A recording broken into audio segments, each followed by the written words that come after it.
Hello everyone. We're back playing Limits today, so hope you all are looking forward to that. And we'll just get started. The three of you walk towards the diner. You notice that there are other vehicles parked nearby, and especially Grant's favorite motorcycle. The door swings open as the cold air blasts you in the face. Creatures of all sizes and are scattered all across the diner. Most of them pile up on the bar stools nearby. Behind the counter, you can spot a feline fox figure. She takes a look at you. Takes a brief look at you before giving you a smile and focusing her attention towards the red-scaled dragon next to you. Oh, okay. She quickly walks around the counter and towards the three of you, carrying what seems to be a pen and a notepad in her hand. Oh, Dave. Finally you're here. Some of the customers are asking for some of your specials, and I have no clue how to make them. So, I told them that you were away for a bit, and I was lucky that they were patient about it. Anyways, now that you are back, here are the orders. The cheerful fox shoves the notepad she's carrying into the dragon's hand. She turns back to you and gives you a small wave. Welcome to Dave's Diner. I'm Samantha, and if you have any orders or inquiries, feel free to ask me. Right. Thank you for holding down the fort while I was away, Samantha. No problem. I am happy to be of help. Ta-ta. The lady turns on her track and spurting back towards the counter. Nice place, Dave. Lovely atmosphere. I really dig it. Thank you.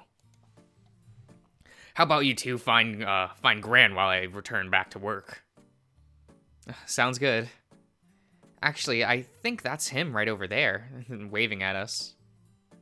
Yep, that's him, all right. Well, feel free to make your way over there. I'll get you once I'm done with some matters. The dragon standing within proximity gently taps your back, giving you a warm smile before entering the kitchen area. You follow the wolf towards the smiling tiger, sitting in a booth near the counter of the diner. The wolf takes a seat next to the tiger, forcing you to sit on the other side of the table. Did you bring your wallet, Rod? Oh shit, wallet. Of course you didn't. You left it in my truck. Here. Phew. For a second, I was scared. Thanks for always having my back, Rumi. Maybe you can thank me by doing the chores this week. As if. I was being sarcastic, you dolt. I knew that wallet was with you all along. You think I'd forget something that important? Yes. So mean. After a bit of time, the dragon visits your table with a notepad and pen in hand. So, what will you fellas have? If you're unsure of what to order, Roderick, feel free to browse the menu. They are printed on the paper over there. Oh, nice. Why don't you guys order first while I take a quick look at this? Sounds good. I'll go with the usual, thanks. And for you, Dan? How about the, Eggons? You are actually using the name? Maybe I should change it after all. Whoa. What the hell is an Eggon? Yeah, it kind of sounds kinky. Okay. I assure you that it is nothing of the sort. It is simply the, Portament? My phone's in reach today. How nice. Portmanteau? Is that?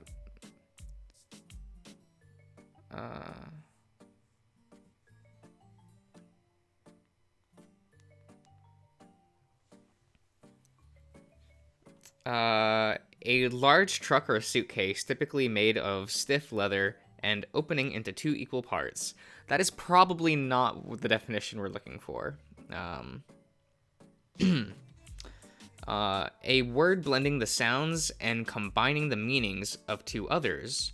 For example, motel for motor or hotel, or brunch from breakfast and lunch. Okay. How's the volume on my phone? Portmanteau. Portmanteau? Portmanteau. Okay. And of course, I just knock over my bottle of water. That's fine. It's a good thing there's a cap on it. Of eggs and bacon. I thought it up when Dan was over with us. Specifically after he told me about omurice. What is that? Omelet and rice? Yeah, pretty clever, is it not? Again, it's... I don't think it's that clever, Dave, honestly. With a shrug and a smile, the dragon looks at you, giving out a single chuckle before speaking to the wolf. Well, Roderick? What'll you be?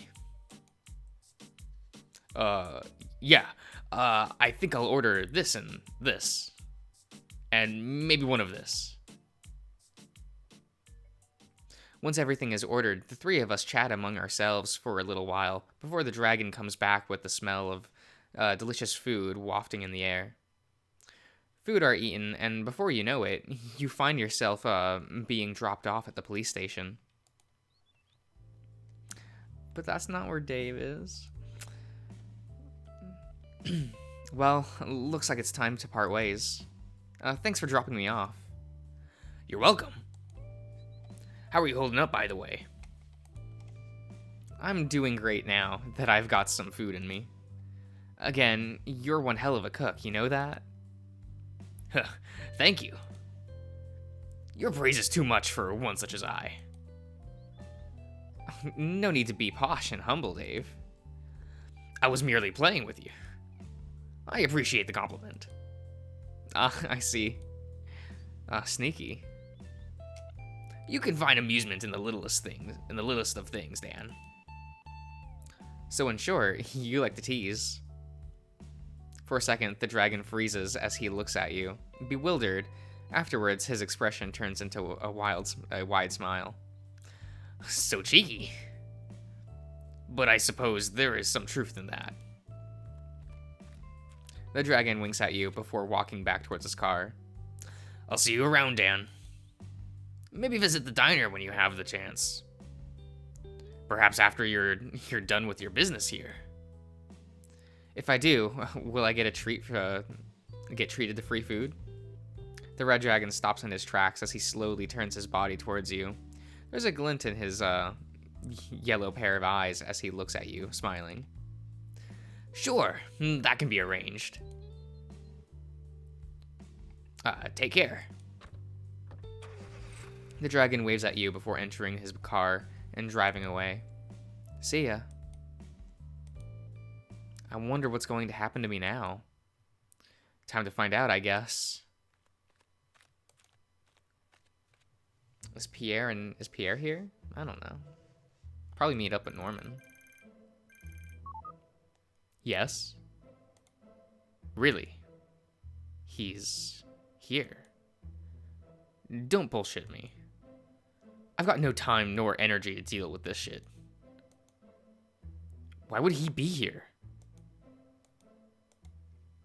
Back to you. As you swing open the door, a familiar face greets you. Is it Sally? Jacob. Okay. Well, well, well. Look who's here. How's your little trip been? Trip outside been? The weasel is sitting behind the front desk with a somewhat dull expression on his face, as if he's bored. Did you enjoy the views? Hey there, Jacob. Yes, actually, it was rather nice. Did quite a lot today. Good and bad. Sounds fun. But it's time to go back to probation, eh? Yep. Speaking of that, do you know what's going to happen to me next? Honestly, I've got no clue. All I do is tend to the front desk and do patrols. Anything else, I usually learn from, someone. You mean Steve? The weasel shakes, visibly for a moment. No? What makes you say that? I mean, if that was true, why would that be so bad? We're coworkers here, so it's not weird or anything. Oh, right. Never mind then.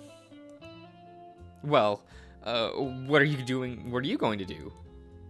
I don't know.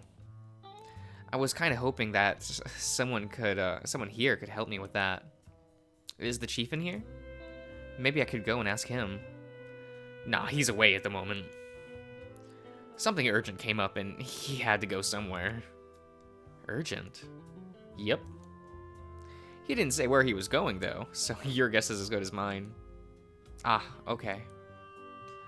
Maybe next time then. Have you taken a shower yet?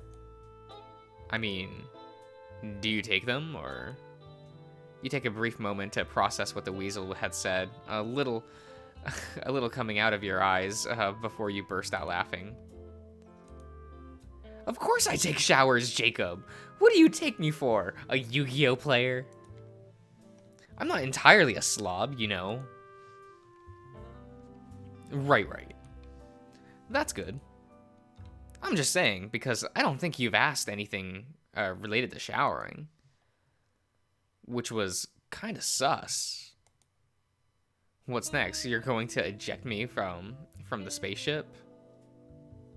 Oh, is this is that a reference to that game everyone was talking about that I never played? I'm too boomer. What are you talking about? This isn't a spaceship, this is a police station. You know what? Never mind. And yeah, I haven't. Because I don't know where to take one. Granted, I could probably ask Gran or Dave to see if they'd let me borrow their showers. Nicely, of course. Oh, well, we have a private shower stall here that you could use. It's somewhere close to the back of the building. I got it has it's got shampoos and whatnot, so feel free to use them if you want. Really? Yeah, I'm not kidding. How come no one told me about this all this time?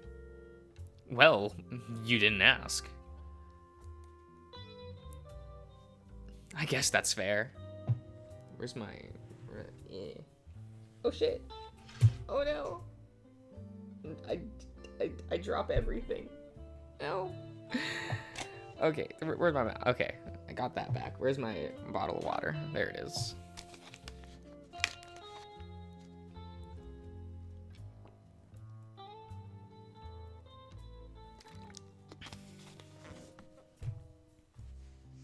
Okay.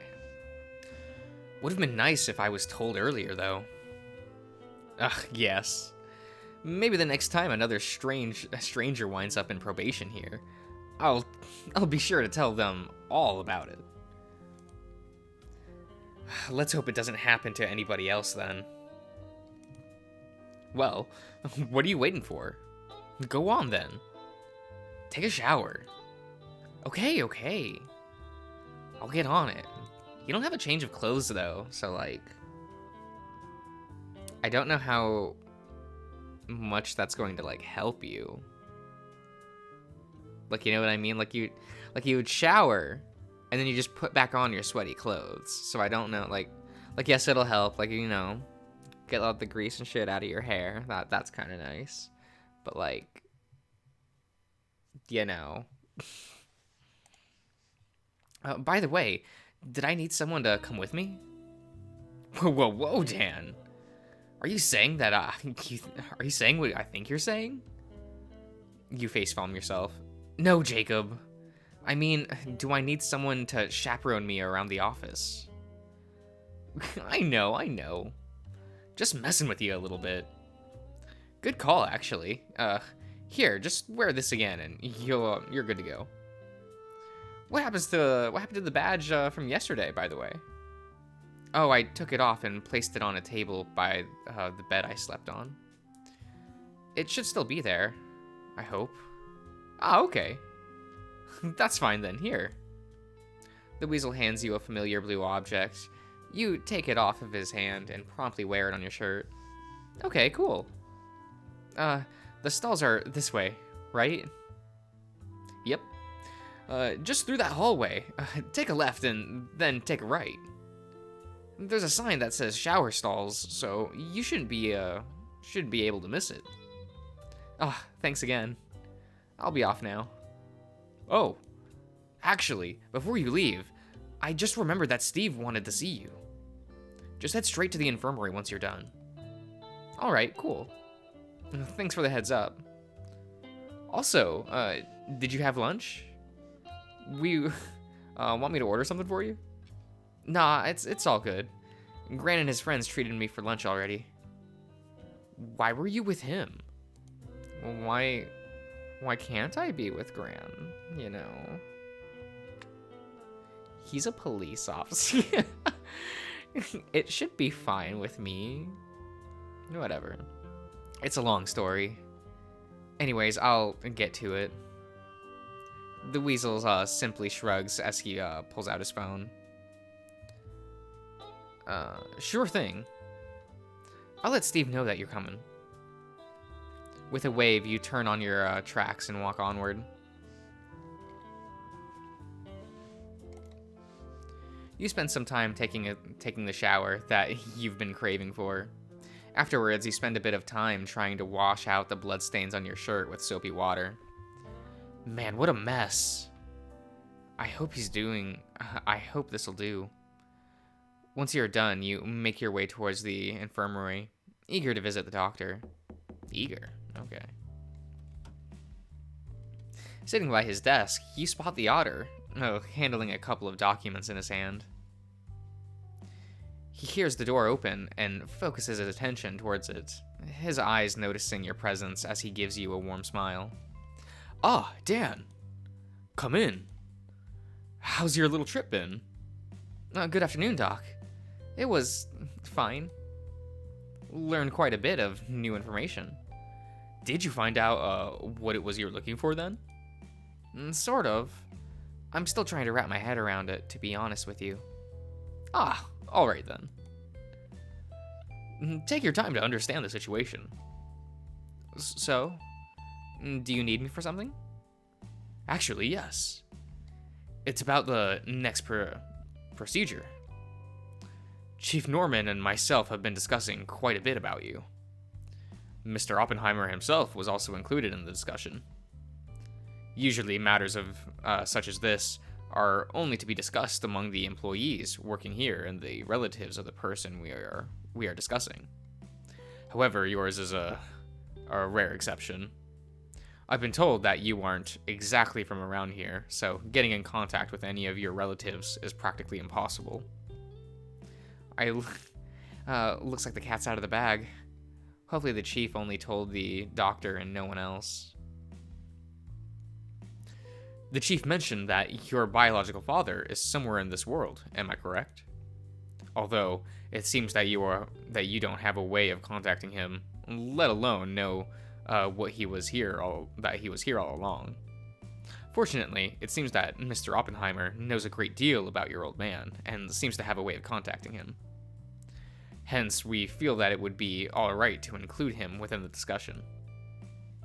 He seems to care a great deal about you, Dan. Have you guys known each other for a long time? No. The first time I met him was the other day. Other than that, I don't remember ever having seen him elsewhere. Right?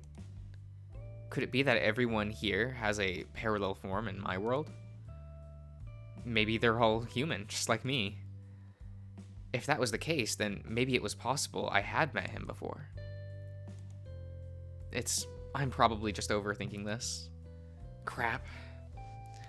I spaced out again. The doctor is looking at me funny. Yeah. That's basically it. Ah, I see. No worries. Not really a surprise, since you're only allegedly have come to this world a couple days ago. Anyways, so, what's going to happen next? I'm not in trouble, am I? In a way. What does that mean? How do I put this mildly? Your visit has technically would be considered as illegal, as you have nothing to do, nothing with you that could help us identify you or who you are. Something that should already have something that should already have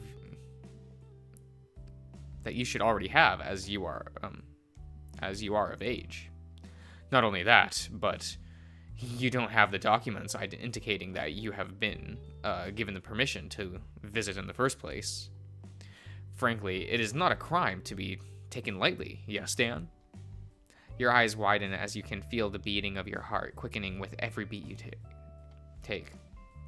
However, given your special situation, we can't really put the blame on you, can we? The chief agrees with me. We figured that we'll let you off and let you be on your merry way. However, your claims aren't exactly backed with concrete evidence, correct? I'm not saying that you are, in fact, manipulating the truth, Dan. Basically, I don't feel it from you. That said, it is not exactly fair if we simply believe you based on your word alone. That would set a bad example moving forward. That's fair. Do not worry. This matter is confidential. Just in case the words do end up getting out there somewhere, though, we have come with a compromise. You are to be subjected to a month of community service. And by that, I mean in hours. So, you'll have to do 730 hours of a half of a community service in total. 330 hours? During that period of time, you are expected to stay in Iron Heaven's vicinity. Failure to do so, and you'll be charged with a severe punishment. Not bad, right? Considering that the other option is imprisonment for a good number of years. Or maybe even deportation. Relative to that, this is a better option. At least you are free to roam around the place. Okay. I think I deserve this. Can't help but feel this is like probation, except the difference is that my boundary is town-wide. You give out a peal of nervous laughter. I suppose it is. I don't know about you, though, but keep in mind that there are some who have spent their entire lives in the same town. With that in mind, do you reckon that the judgment subject to you is bad? Yeah, you're right. I should be happy, shouldn't I? Speaking of living here, your application documents for citizenship should already be in process. It should be done soon, and after a week or two, you'll be receiving your identification card. In the meantime, here, keep this with you. The otter hands you a small sheet of paper. You've attained a temporary ID. It's your temporary ID. Make sure that you keep it with you at all times in the meantime. Taking a closer look at the paper, now in your hand, you notice that it has the basic information expected of an ID card, minus a picture of your face. The otter seems to take note of your sudden realization. As you can see, we haven't gotten a picture of you yet, so we'll be needing you to take one as soon as possible. Where would I be able to do that? Where would I take one? You can take one here. Simply, ask the front desk to appoint a meeting. I'm sure they can arrange something for you. Oh, neat. Thank you. Do you mind if I ask a question? Go ahead. What qualifies as community service exactly? Do I need to be picking up litter at the park, or could it be in any other form? Good question. I'm glad that you're taking this quite seriously. Well, as it stands, community service refers to performing unpaid work for the betterment of the community. So I'm basically working for free? That would be correct. As long as you are working within earning fiscal revenue, that would be classified as community service. Freelancing or working for yourself does not count, and will not work since you'll be required to receive signatures for whatever you're working for or alongside with. I'm expected to constantly do that until my hours are served? How will I be able to live? It is possible for you to still have a job, Dan. It just won't be counted towards the hours. You're also not expected to finish it by the end of the year. However, the final deadline is the last day of February next year. Alright, that makes sense. So I got around 4 months, huh? That should be more than enough time, right? To ensure that you're not slacking off, we'll set up a quota target that you need to meet by the end of every month, every other week. You could theoretically do all of your hours within the span of a month, and a bit, but that would be just unrealistic. Because you're basically saying that you've been constantly working 24/7 without needing to attend to your survival needs. I have also been told that your probation should end by tomorrow. You should be free to do whatever you please. Oh, that's cool. I believe that is all that I have to say. If you've got any other queries, feel free to ask me or the chief himself. Oh, and there is an opening here for an internship if you're interested. And yes, internships does count as community service. If that catches your attention, simply ask whoever is manning the front desk tomorrow. I'm sure they'll be able to refer you to the next step. I understand. Thank you, Doc. You give him a smile. I'm happy to help. I will hand over the forms tomorrow for the previously discussed matters. For now, you are free to leave. With a nod, you walk towards the door and exit the infirmary. Internship, huh? Pondering about what you have just heard, you stand still for a moment, quiet. I wonder. For the next few hours, you spend your time sitting outside, deep in your own thoughts, as you mull over what it is that you are going to do. Occasionally, you would go back inside and have a little chat with the weasel. Not much has been done, and at last, you return to the infirmary, trying to give yourself a restful sleep.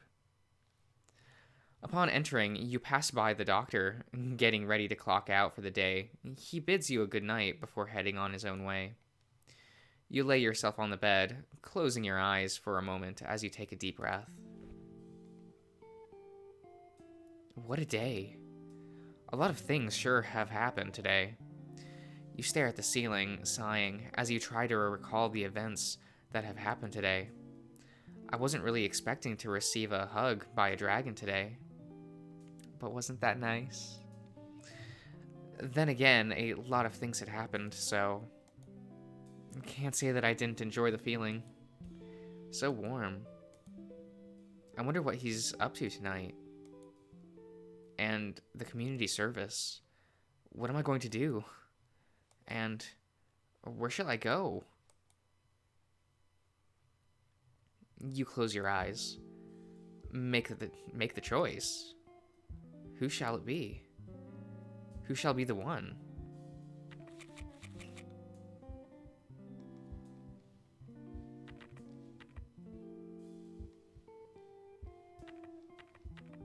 Oh, Pierre and...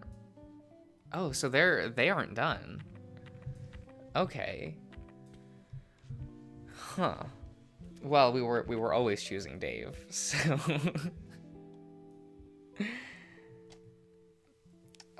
You have selected Dave.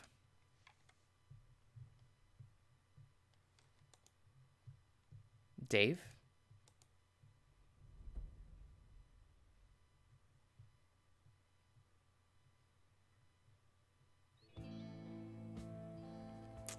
Well, I think that's a decent place to end it at the end of the chapter, and selecting Dave as our first guy, first route. It's gonna be fun. It's gonna be amazing.